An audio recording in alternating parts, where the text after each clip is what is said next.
Well, that looks better from my perspective. I hope that it is.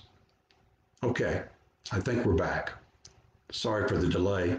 Now, our church services are getting to be just like television. You have to stop for a commercial break or something.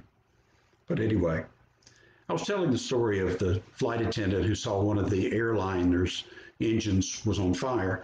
And when she came to the cabin to report it, she didn't remember that she had turned around. So she gave them, she pointed to the wrong engine. They turned off the good engine. The other one was already burning. And without that power, they had to make an emergency landing in a hurry. Luckily, they didn't crash and kill themselves. And I said that when we go through difficult times, sometimes we feel the urge to withdraw or to cut back. But when we do that, sometimes the first thing we let go is, I'm not going to go and be with people. I'm not going to go to church. I'm not going to be with my Bible study group. I'm not going to talk to my friends.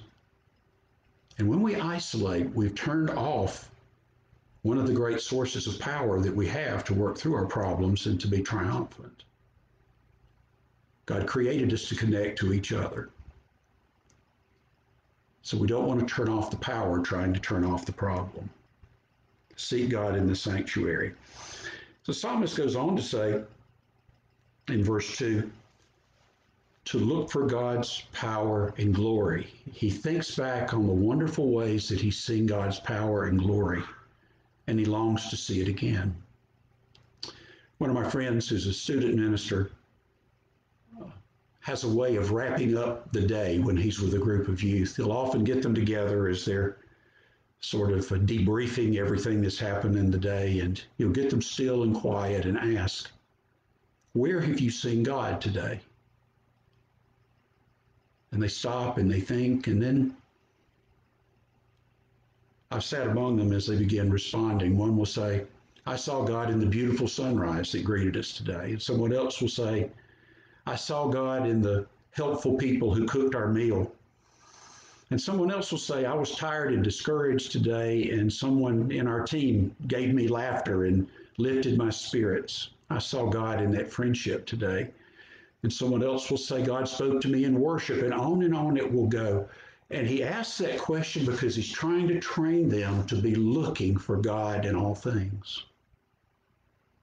The psalmist says, I long to see your power and glory again. And the way that we seek God is to be looking for it, to be aware of it, to know that it's happening, and to ask ourselves, where have I seen God today? It's not a bad idea to write down some of those. I saw God at work today, here or there. And then when dry times in your spiritual life come, you can go back to those and be reminded. But to seek God, look for his power and his glory. The psalm also teaches us in verse 3 that life's greatest gift is God's steadfast love. That of all the ways God blesses and resources our lives, the most wonderful thing he gives us is the faithfulness of his love. That we can count on, that we can lean upon, that we can trust.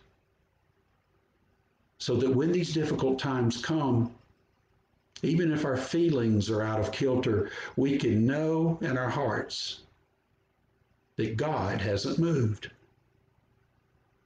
and that he is faithful and he is keeping his promises when I feel his presence or not. And then finally, the psalmist urges us to praise God in all things. Now, notice he doesn't ask us to praise God for all things, because not all things are good. Sometimes I've heard Christians take the scriptural teaching about God working for good as we see it in Romans and passages like this that talk about God's purpose and say, well, that means everything that happens in your life and mine is good. And that's not the truth. Sometimes we're struck by evil. Sometimes we're hurt by people who are irresponsible. But what we can thank God for is that even in those times, he's there to bring good out of it. That he's looking for a time and a way to make those bad times something that makes us more like Jesus. I don't know how your seeking God has gone lately in your life, but I hope these verses of Scripture will help you. As you recognize God's presence, seek Him wholeheartedly, know that you need Him to live, that you'll seek Him in all of the holy places of your life, and that you'll be looking for His power and His glory and resting on His steadfast love. I hope God will feel very real, very close to you this week. I hope you'll join us 10:30 Sunday morning for worship. And until then, you have a wonderful time. Stay safe and stay healthy, and God bless you. Good night.